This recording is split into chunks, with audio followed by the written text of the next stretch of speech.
안녕하세요. 오늘도 사연 살롱을 찾아주셔서 감사합니다. 결혼한 지 11년 만에 돌싱이 된 40대 여성이에요.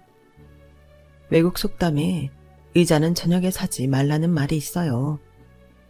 피곤에 지친 저녁에 의자를 사면 모든 의자가 다 편하게 보이기 때문에 제대로 된 판단을 할 수 없다는 의미죠. 이건 인간관계에서도 마찬가지가 아닐까 생각해요. 적어도 저한테는 그랬거든요. 결혼 전 저는 3년 가까이 만나오던 남자와 이별을 한 상태에서 지금의 남편을 만났어요. 남편과 저는 회사 동료였는데 그 일이 있기 전까지는 직장 동료 이상도 이하도 아닌 상태였어요. 그랬던 우리 관계가 급속히 가까워진 건 남자친구와 헤어지고 며칠 뒤 있었던 회식 자리에서였어요. 아직 온전히 마음의 정리가 되지 않았던 저는 실연의 아픔으로 많이 힘들어했고 마침 빈속에 술이 들어가니 힘들게 잡고 있던 이성의 끈이 끊어져 버리고 만 거예요. 그렇다고 직장 상사들까지 다 있는 자리에서 실수를 할 수는 없어서 조용히 화장실로 향했고 거기서 한참을 꺽대고 울고 있었어요. 그때였죠. 누가 제가 들어가 있던 화장실 칸 문을 두드리더라고요. 옆칸도 비어있는데 굳이 내가 있는 칸 문을 두드리나 짜증이 났지만 애써 목소리를 가다듬고 밖에다 대고 말을 했어요. 사람 있어요. 다른 칸 쓰세요. 그런데 그 순간 문 밖에서 웬 남자 목소리가 들리는 거예요. 수정씨, 저 윤기원입니다. 거기서 울지 말고 나오세요. 평소 딱히 친한 사이도 아니었던 직장 동료가 여자 화장실까지 쫓아와 말을 걸다니 웬 오지랖인가 싶더라고요. 내가 알아서 할 테니까 가세요. 왜 여자 화장실까지 와서 그러세요? 그러자 잠시 조용하더니 그러는 거예요. 여기 남자 화장실인데요. 순간 얼굴이 화끈 달아올랐어요. 너무 창피해서 술 기운이 확 가시는 기분이었죠.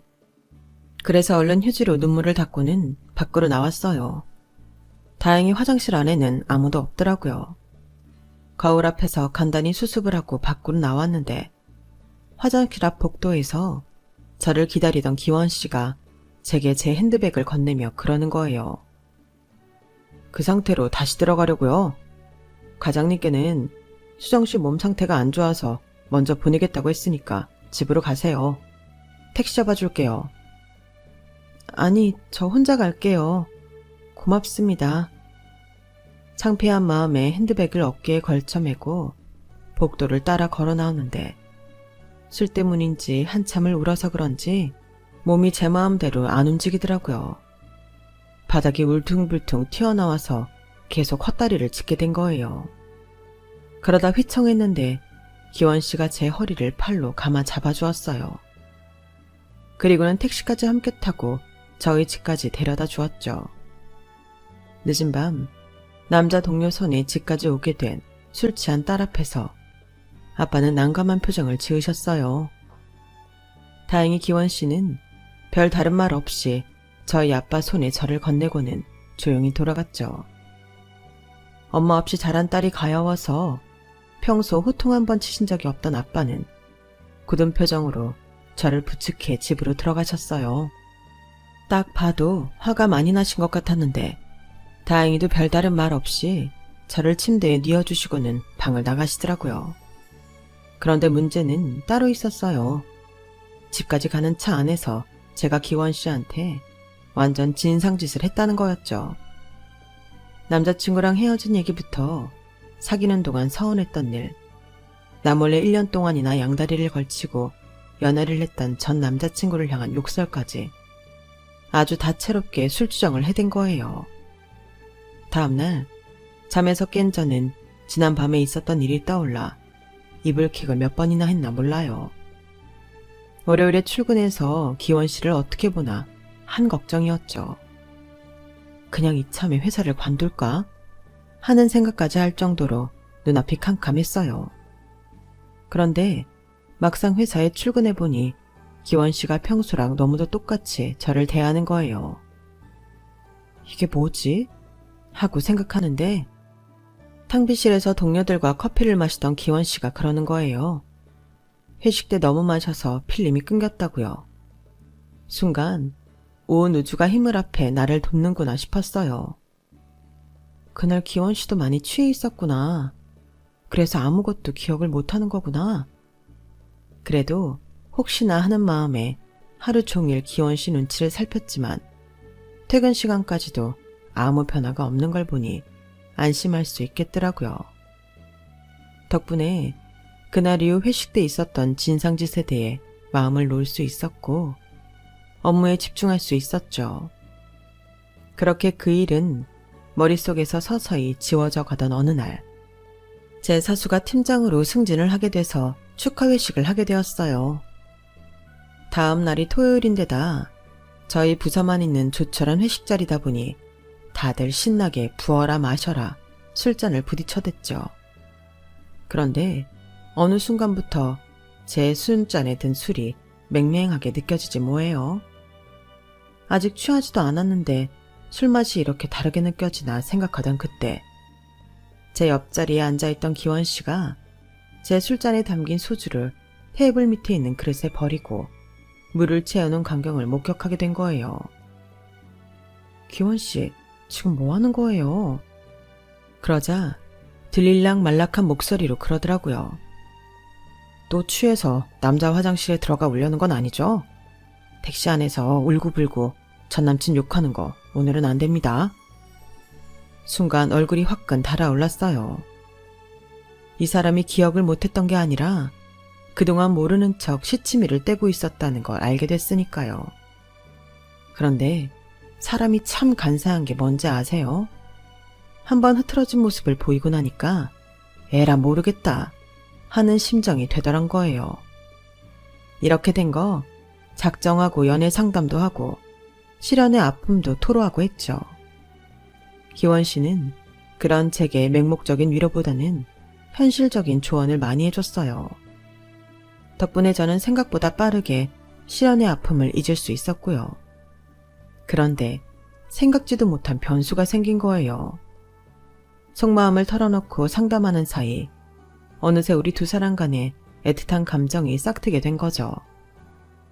사람한테 받은 상처는 사람으로 잊는다는 말처럼 말이에요. 그렇게 1년 뒤 우리는 결혼까지 이어지게 되었어요. 정말 속전속결 속에 이루어진 결혼이었죠. 회사에 청첩장을 돌릴 때 다들 깜짝 놀라는 표정이었던 걸 보면 아무도 우리 두 사람이 이렇게 되리라고 상상도 못했던 것 같아요. 그도 그럴 게 남편과 저는 성향이 달라도 너무 달랐거든요. 살아온 환경도 그렇고요. 저는 비록 엄마가 일찍 돌아가시긴 했어도 아빠가 사업을 크게 하셨기 때문에 금전적으로는 전혀 어려움 없이 잘할 수 있었어요. 하지만 남편은 그 반대였죠. 부모님은 두 분 다 생존해 계시지만 어릴 때부터 수없이 이사를 다녀야 할 정도로 집이 가난했고 대학도 학비가 없어서 2번이나 휴학을 했을 정도로 힘들게 학업을 이어가야 했거든요. 입사를 한 후에도 저는 제 월급으로 명품백이나 해외여행을 다녔지만 남편은 학자금 대출금을 갚고 동생들 학비를 지원해야 했어요. 그러니 평소 씀씀이도 많이 다를 수밖에요. 제가 별다방이나 콩다방 커피를 마실 때 남편은 자판기 커피를 마셨고 제가 점심으로 호텔 뷔페나 파스타를 먹을 때 남편은 회사 근처 저렴한 백반을 먹었어요. 제 평소 교통수단이 택시였다면 남편의 교통수단은 버스나 지하철이었고요. 이렇듯 물과 기름 같은 두 사람이 결혼을 한다니 놀랄만도 했죠. 비록 지인들한테는 깜짝 결혼으로 비춰졌을지 몰라도 우리 부부는 주변의 우려와 달리 지난 11년 동안 별 탈 없이 지냈어요. 아니, 그런 줄 알고 살았다고 해야 맞겠네요. 저는 남편이 속으로 무슨 생각을 하며 결혼 생각을 해왔는지 불과 1년 전까지만 해도 몰랐으니까요. 저는 결혼을 앞두고 퇴사를 했어요. 어차피 결혼 후 전업주부로 살 건데 결혼 휴가까지 챙겨 먹고 그만두는 게 너무 염치 없는 것 같아서요. 저희는 제 친정에서 아빠를 모시고 살기로 했기 때문에 따로 집을 구할 필요는 없었어요. 남편이 처남이라서 부모님이 처가살이를 허락해 주셨거든요. 표면적으로는 제가 홀아버지 밑에서 자란 외동딸이라서 친정아버지를 모시고 살게 시댁에서 편의를 봐준 걸로 되어 있었지만 실상은 돈 때문이었어요. 남편한테는 그동안 모아놓은 돈이 없었거든요. 월급으로 학자금 대출금을 갚고 남은 돈은 시댁 생활비로 들어갔어. 돈 모을 겨를이 어디 있겠어요. 저로서는 그게 다행이기는 했지만 따지고 보면 제 남편은 맨몸으로 저한테 장가온 거나 마찬가지였죠. 그런데도 저희 아빠는 대릴 사위를 들인 이유로 저희 시부모님께 많이 미안해하셨어요. 시부모님 입장에선 아들 자식을 뺏긴 기분일 거라면서요. 그래서 명절 때면 불어 저희 부부를 시댁에 보내주시곤 정작 아빠는 홀로 명절 연휴를 보내셨어요. 나야 평소에 니들이랑 같이 사는데 명절이라고 특별히 같이 시간을 보낼 이유가 있니? 그러니 내 걱정은 말고 시댁에 가서 며칠 지내고 와. 명절 때라도 시부모님께 자식 노릇 제대로 해야 할 거 아니니? 그건 그렇지만 그래도 명절 연휴를 아빠 혼자 보내야 하잖아. 그냥 하룻밤 자고 바로 올게. 그런 소리 하지 마. 넌 내 딸이기도 하지만 네 시부모님한테는 며느리기도 하잖니. 그리고 윤서방 생각도 좀 해줘야지. 1년 내내 불편한 장인이랑 같이 사는데 단 며칠만이라도 가족들이랑 보내게 해줘야 숨통이 트일 거 아니야. 그러니까 아빠 말 들어. 명절을 앞두고 매번 아빠랑 이런 일로 실랑이를 했지만 결국엔 명절 연휴 내내 시댁에서 보낼 수밖에 없었어요. 남편도 그렇고 시부모님도 그렇고 명절 기간 내내 저희 부부가 시댁에 머물다 가길 바랐거든요. 이기적이라고 할지 모르겠지만 시댁에서 보내는 그 며칠은 제게는 정말 고역이 아닐 수 없었어요. 일단 시댁엔 방이 3개뿐인데 하나는 시부모님이 지내시고 다른 하나는 시누이가, 나머지 하나는 시동생이 쓰기 때문에 아주버님 부부와 저희 부부가 쓸 방이 마땅치 않거든요. 결국 안방을 제외한 방 2개를 남녀로 나눠서 한 방은 삼형제가 쓰고 나머지 방은 저와 형님 그리고 시누이가 쓰는데 이게 참 불편하기 그지없었어요. 이부자리도 모자라고 베개도 모자라고 모자란 거 투성이었어요. 특히 화장실이 하나라서 씻을 때마다 눈치작전을 펼쳐야 했죠. 뿐만 아니라 온 식구가 둘러앉아 밥을 먹을 상도 없어서 저랑 형님은 바닥에 밥그릇을 놓고 먹었다니까요.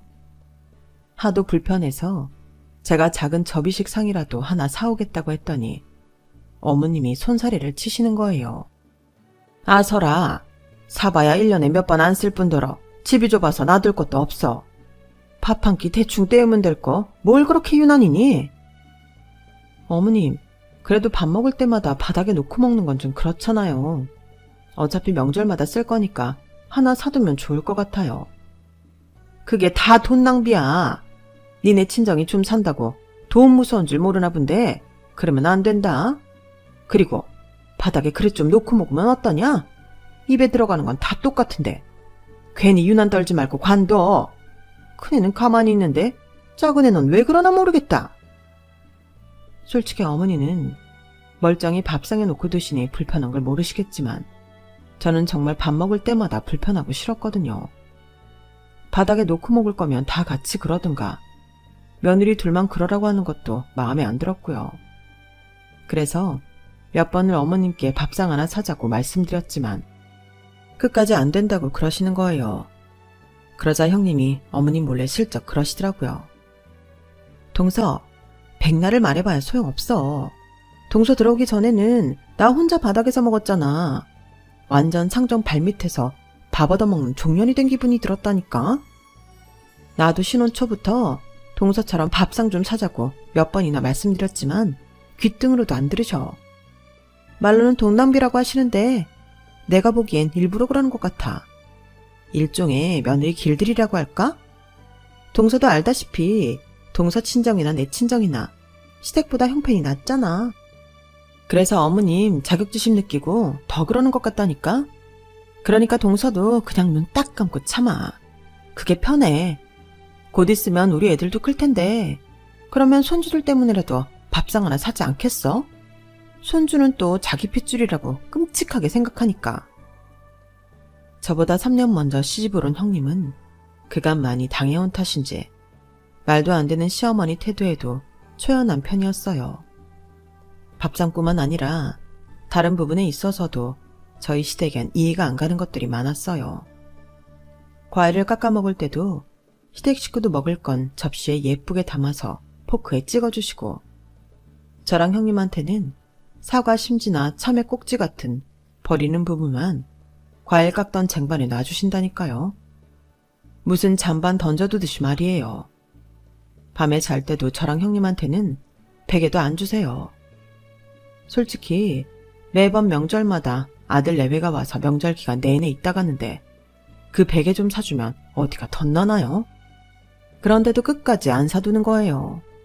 그래서 한 번은 제가 시댁에 갈 때 제 거랑 형님 베개를 사갔더니 다음번 명절에 가니까 어디다 치워버렸는지 아무리 찾아도 없는 거예요. 저희 시어머니는 정말이지 이런 식으로 사소하고 쪼잔하게 사람 빈정상하게 하는 재주가 있었어요. 그래서 매번 집에 들어오는 차 안에서 남편한테 화풀이를 하게 되었죠. 어머님은 정말 왜 그러셔? 아니, 며느리가 자기 집에서 부리는 종년도 아니고 왜 매번 바닥에서 밥을 먹게 하냐고. 잘 때 베개도 안 주고 말이야. 먹는 건 또 어떻고? 멀쩡한 과일 사간 건 난데 왜 매번 나한테는 먹을 것도 없는 꼭지를 주는 거냐고. 진짜 어머님이 그러실 때마다 얼마나 자존심 상하는지 몰라. 어머님이 이러시니까 명절 때 시댁 가는 게 싫어진단 말이야. 자기가 어머니께 말씀 드려봐. 나 정말 미칠 것 같단 말이야. 아니, 우리 집에 며칠이나 있는다고 투정이야. 솔직히 밥상 없어도 밥만 잘 먹던데 베개 없어도 잘 잤잖아. 그리고 과일은 평소에도 많이 먹는데 그 며칠 덜 먹는다고 큰일 나는 거 아니잖아. 자기도 알다시피 우리 부모님이 어렵게 사시던 분들이라서 몸에 검소함이 배서 그러는 걸 뭘 어쩌겠어. 당신이 며칠만 참고 넘기면 될걸. 그것 가지고 왜 매번 난리야. 형수님은 안 그러시는데 왜 당신만 말이 많은 거냐고.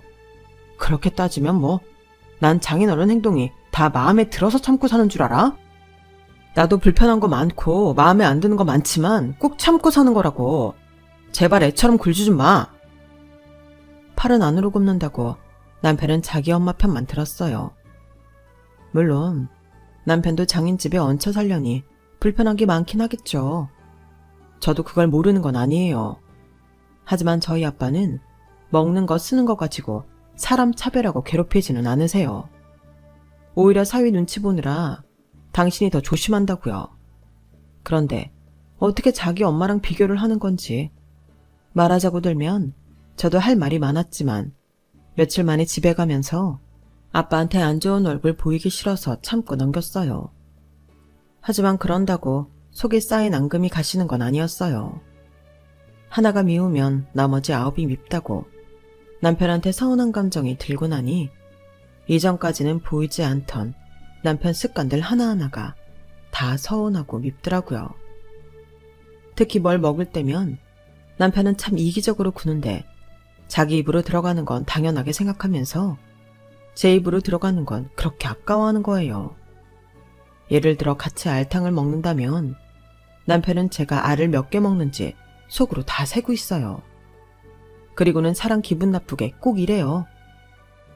당신은 먹는 거 앞에선 자제력이 떨어지나 봐. 도대체 알을 몇 개나 먹는 거야? 그렇게 퍼먹다간 돼지 되는 건 시간 문제겠어? 이야, 무슨 여자가 이렇게 많이 먹어.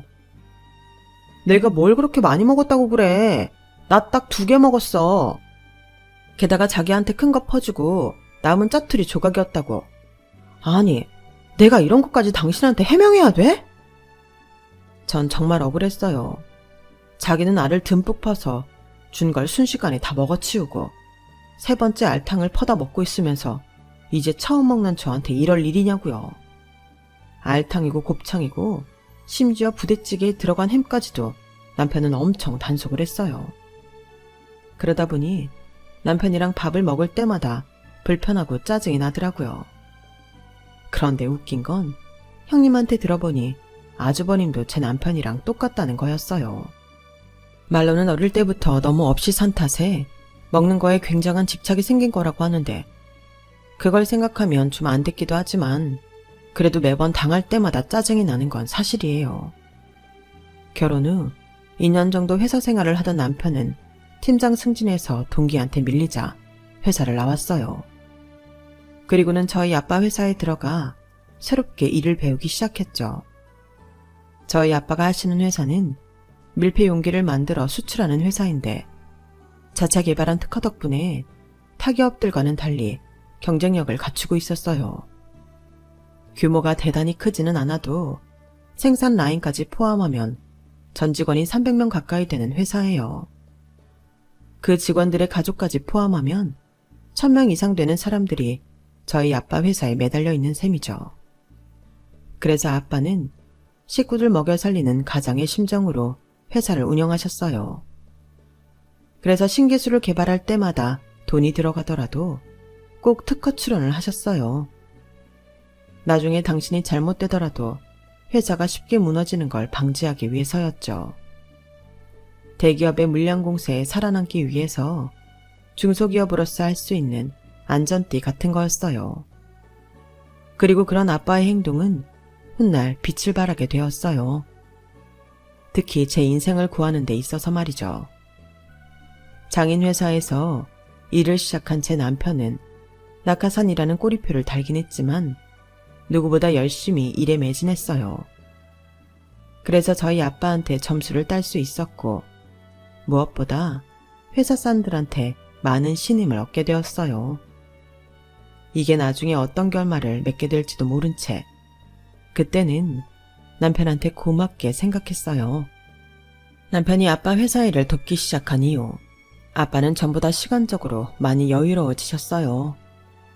어차피 제가 회사 경영을 할 것도 아니었기 때문에 사위가 나서서 회사 일에 적극적으로 나서니 아빠 입장에서도 나쁠 게 없는 상황이었죠.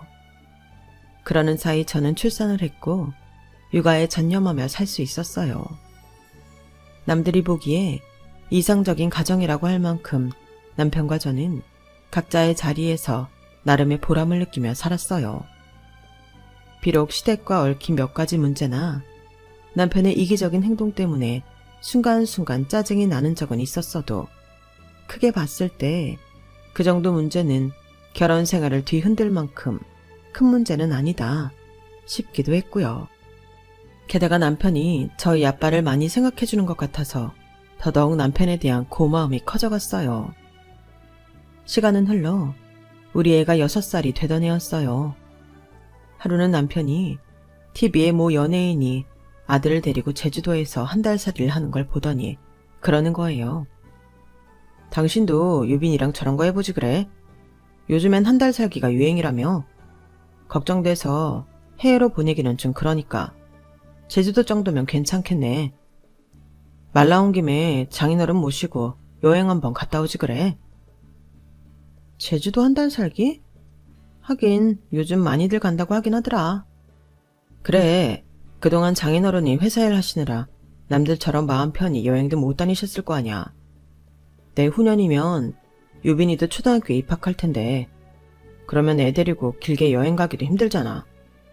이참에 당신이 유빈이 데리고 장인어른이랑 제주도나 갔다 와.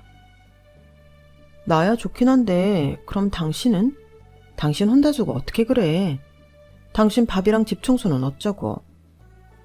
나야 어차피 아침 일찍 출근해서 밤 늦게 오는데 뭔 걱정이야.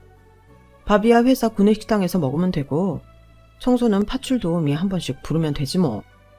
모처럼 장인어른 모시고 가는 여행이니까 내 걱정 말고 마음 편히 다녀와. 주말에 내가 시간 내서 한 번쯤 내려갈 수도 있고.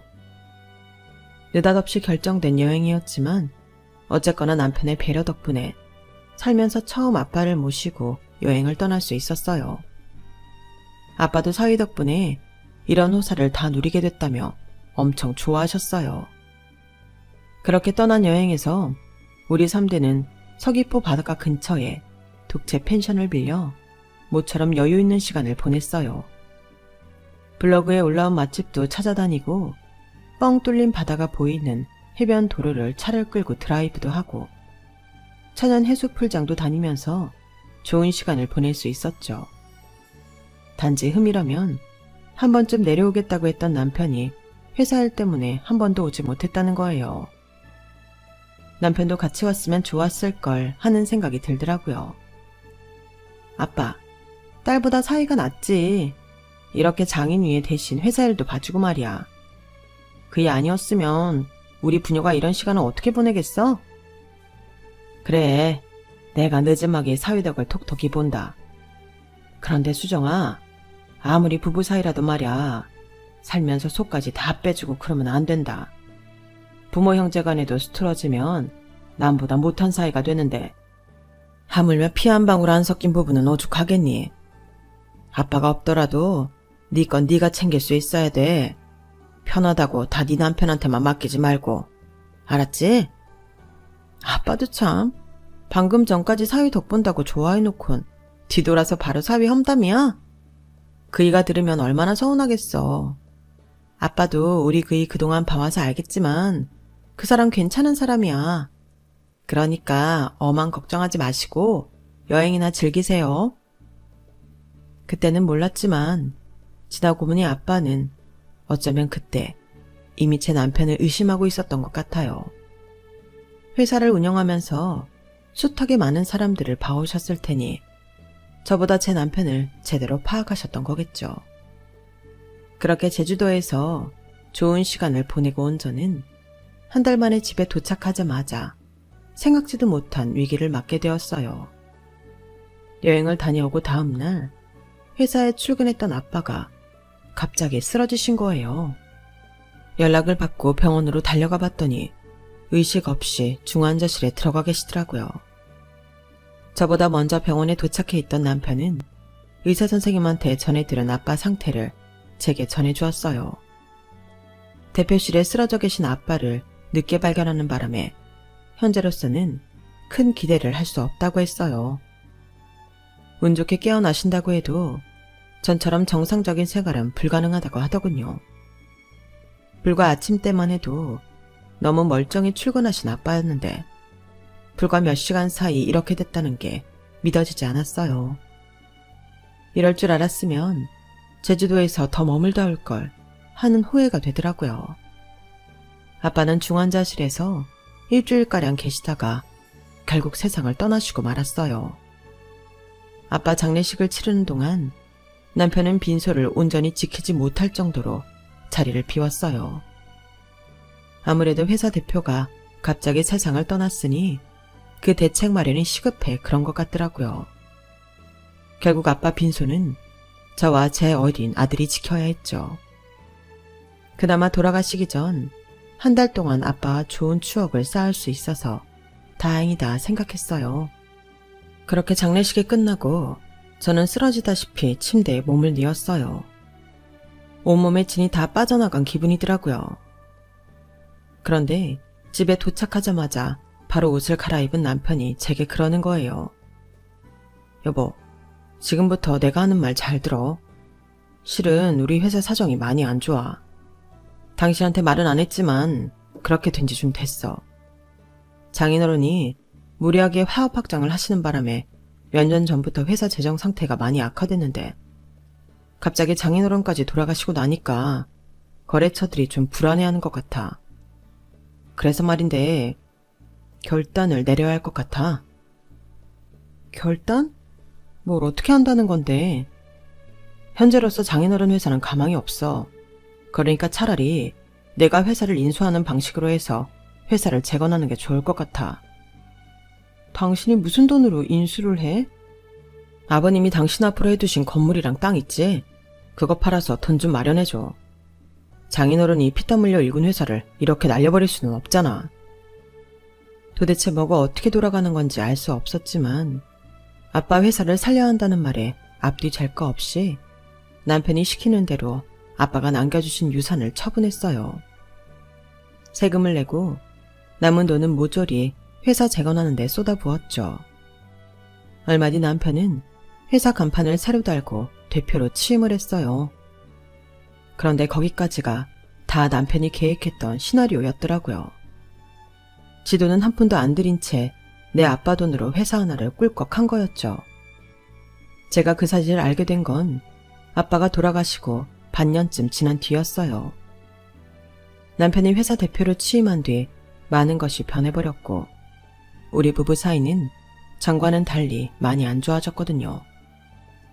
남편은 생활비부터 공과금 내역까지 간섭을 해대며 제 피를 말리기 시작했어요. 야, 넌 집에서 빤빤히 놀고 있으면서 내가 뼈 빠지게 일해서 번 돈을 이렇게 펑펑 쓰고 있냐? 이게 다 누구 돈인데 네 맘대로 흥청망청 써. 아니, 내가 뭘 그렇게 돈을 써댔다고 그래. 우리 식구 생활비랑 유빈이 유치원비, 학원비 나간 것밖에 없는데. 그리고 툭하면 내 돈 이러는데 이게 왜 당신 돈이야? 우리 아빠 회사에서 벌어들인 돈이잖아. 와, 너 정말 웃기는 애구나. 우리 아빠 회사? 야, 장인이 살아생전에 다 말아먹은 회사 내가 인수한 지가 벌써 반년째야. 그동안 내가 회사 다시 살리느라고 얼마나 피땀 흘려가며 뛰었는지 알아? 그리고 어머니 회사 대표는 나야. 네 아버지 거가 아니라 내 회사라고. 그리고 유빈이 학교 들어가면 너도 재취업해. 사지육신 멀쩡한 사람이 왜 집에서 놀아?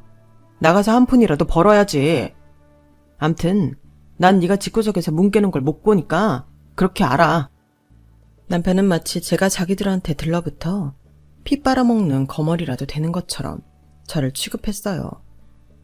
비록 회사 대표가 자기 이름으로 된 건 맞지만 그 회사를 인수할 수 있었던 건 제 아빠 유산 덕분이잖아요.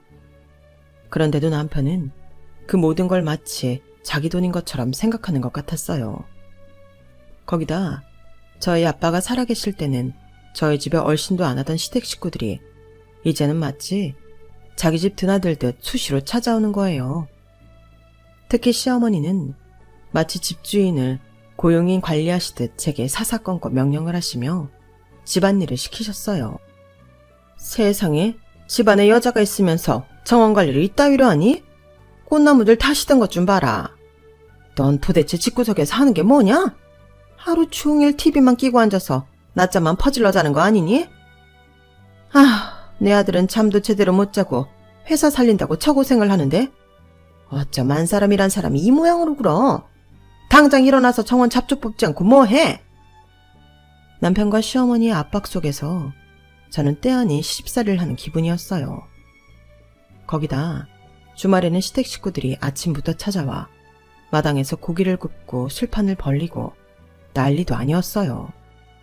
호랑이 없는 잔치에 여우가 왕노릇 하는 것처럼 남편은 자기 식구들 앞세워 한껏 어깨가 올라갔더라고요. 이런 생활이 계속 이어질수록 저는 육체적, 정신적으로 많이 무너지고 말았어요. 하루는 이런 상황이 하도 어이없고 억울해서 아빠가 쓰시던 서재에 들어가 아빠가 드시던 위스키를 마시곤 술김에 아빠한테 문자를 보냈어요. 이미 해지한 지 수개월이나 된 아빠 휴대폰 번호로 절절하게 보고 싶다는 내용의 문자를 보낸 거였죠. 그런데 며칠 뒤 놀라운 일이 벌어진 거예요. 아빠 번호로 전화가 왔더라고요. 장길수 대표님 따님이신가요? 실례지만 누구세요? 누구신데 저희 아빠 번호로 전화를 하신 거죠? 아빠 번호는 이미 해지된 거라서 다른 사람이 쓸 수는 있겠지만 그 사람이 저희 아빠를 안다는 건 이상하잖아요? 안 그래요? 그래서 의심스럽게 전화를 받았는데 그쪽에서 만나자고 그러는 거예요. 제게 꼭 알려야 할 게 있다고요. 그렇게 생각지 못한 전화를 받고 약속 장소로 나간 저는 충격적인 진실을 마주하게 되었어요. 제게 전화를 건 사람이 제게 아빠가 쓰러지신 이유가 될 만한 정황이 담긴 보고서를 건네주었거든요. 거기엔 그동안 제 남편이 저희 아빠 회사에서 무슨 짓을 벌였고 회사 자금을 어떻게 횡령했으며 재정이 탄탄하던 회사를 어떻게 하루아침에 부도 직전까지 내몰았는지 세세히 적혀 있었어요. 아버님께서 생전에 업체의 사입분에 대해 조사를 의뢰하셨던 모양이에요. 제가 전화번호를 바꾼 지 얼마 안 된 때였는데 톡으로 이 파일이 전송됐더라고요. 업체에선 아버님께서 사망하신 걸 모르고 예전 번호로 조사 결과를 보낸 것 같아요. 사실 제가 이걸 따님한테 전해드릴 방법도 없고 해서 지울까도 했었는데 문건을 보니 그냥 넘길 수만은 없더라고요. 그러던 차에 며칠 전에 따님께서 제게 문자를 하셔서 이렇게 전해드리게 됐습니다. 그러니까 남편은 저희 아빠 회사를 뺏으려고 수년 전부터 몇몇 직원들과 짜고 일을 벌여왔던 모양이었어요. 굳이 아빠와 함께 제주도로 여행을 보낸 것도 마무리 작업을 하기 위해 아빠 눈을 피하려 그랬던 모양이더라고요. 뒤늦게 여행에서 돌아와 회사 상황을 알게 된 아빠는 그 충격에 쓰러지신 거였고, 아빠가 돌아가시자마자 남편은 자기 돈 한 푼 안 들이고 아빠 유산으로 회사까지 꿀꺽한 거였죠. 그것도 모르고 저는 남편이 짜놓은 시나리오대로 움직여준 거였고요. 순간 온몸에 피가 끓어오르는 것 같았어요. 은혜를 원수로 갚아도 유분수지 어떻게 지가 나한테 이럴 수 있나 싶은 게 인간 같지도 않게 느껴지더라고요.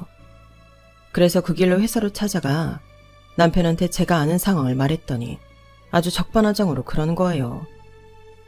그래서 이혼이라도 하자는 거야? 그래, 당신이 원한다면 해줄게. 당신이 회사 인수할 때 쓴 돈 빼달라면 빼주고. 하지만 이 회사는 엄연히 내 거야. 내 명의로 돼 있는 거 당신도 알지? 투자금 빼주는 걸로 퉁치고 이참에 헤어지자고. 아, 우리 유빈이는 내가 키울 테니까 그렇게 알아. 뭐? 이 회사를 네가 갖겠다고? 네가 무슨 권리로? 인수할 때 들어간 돈도 내 돈이고 애초에 우리 아빠 회사를 무너뜨린 것도 너면서 어디서 뚫린 주둥이라고 함부로 짓거려? 네가 그러고도 사람이니? 우리 아빠도 네가 죽인 거잖아. 멀쩡하던 우리 아빠 그렇게 가시게 한 것도 너잖아. 사람도 아닌 새끼야. 그런 주제에 우리 유빈이를 데려가겠다고? 살인자 주제에? 웃기는 소리 하지 마. 내가 그렇게 둘 것 같아? 어림도 없어. 결국 남편과 저는 그날 이후 법정 싸움을 시작했어요. 웃긴 건 남편한테 매수된 직원들이 하나같이 남편한테 붙어서 회사만큼은 남편이 갖는 쪽으로 재판이 기울어지게 됐다는 거예요. 직원들이 회사를 살려달라고 탄원서를 냈거든요. 제 변호를 맡은 변호사도 차라리 회사는 내주고 매출의 몇 프로를 받는 걸로 합의를 하자고 하더군요. 솔직히 이렇게 회사 문 닫아봐야 좋을 게 뭐 있습니까? 알아보니 밀폐용기 생산에 필요한 특허까지 보유한 회사라 앞으로도 돈 벌어들이는 데는 무리가 없겠던데요. 장기적인 투자를 한다 생각하시고 그냥 합의하세요. 잠깐만요. 그 특허요. 그거 없으면 그 회사 제품 생산 못하는 거 맞죠? 특허권 소유자가 특허 사용 못하게 하면 되는 거잖아요. 그렇죠? 그렇긴 하지만 특허권이 회사 소유일 텐데요. 아니요. 우리 아빠가 특허권 낼 때 제 이름으로 해주셨어요. 아빠가 기술을 뺏기면 회사를 잃게 된다고 제 이름으로 특허권 내주셨다고요. 집에 문서가 있을 거예요. 밤낮으로 회사 연구실에 틀어박혀 기술 개발을 했던 아빠는 성견지명이 있으셨는지 특허를 제 이름으로 내주셨어요. 혹시라도 아빠가 잘못되면 저를 지켜줄 안전띠라고 하시면서요. 그리고 그 덕을 이제야 보게 되었죠. 남편 요구대로 회사를 넘기는 대신 특허권을 발동해 제가 소유한 기술을 쓰지 못하게 하자 직원들도 더는 남편을 지지하지 않았어요. 알맹이 없는 안꽃방은 필요가 없으니까요. 결국 남편은 대표직도 잃고 예전 아빠 소유의 회사에서 벌인 횡령사실까지 밝혀져 실형을 받게 되었어요. 남편과 손을 잡고 일을 꾸몄던 직원들이 남편의 횡령사실을 증언해 주었거든요. 결국 회사는 제 소유로 이전되었고 남편과는 이혼이 확정되었어요. 제 아들 역시 양육권과 친권을 제가 부여받았고요. 부부로 11년을 살았던 남자한테 대차게 뒤통수를 맞았던 저는 현재 아빠가 만든 회사를 물려받아 운영하고 있어요. 아빠 말대로 편하다는 이유로 내 거를 남한테 맡기는 실수는 절대 다시 하지 않으려고요. 아직 부족한 점이 많아서 하루하루 배워나가기에 바쁘지만 그래도 오늘보다는 내일이, 내일보다는 5년, 10년 뒤엔 더 나은 모습으로 이 자리를 지키고 있을 거라고 생각해요. 의자는 저녁에 사지 말라는 속담처럼 제대로 판단할 수 없을 때 만난 사람과는 서둘러 인연을 맺지 말아야겠다는 생각을 하면서 사연을 마칩니다. 지금까지 제 사연을 들어주셔서 감사합니다. 항상 건강하시고 모두들 꽃길만 걸으세요. 여러분, 사연 댓글에 응원과 현명한 조언 부탁드려요. 좋아요와 구독은 저에게 큰 힘이 됩니다. 오늘도 좋은 일 가득하세요.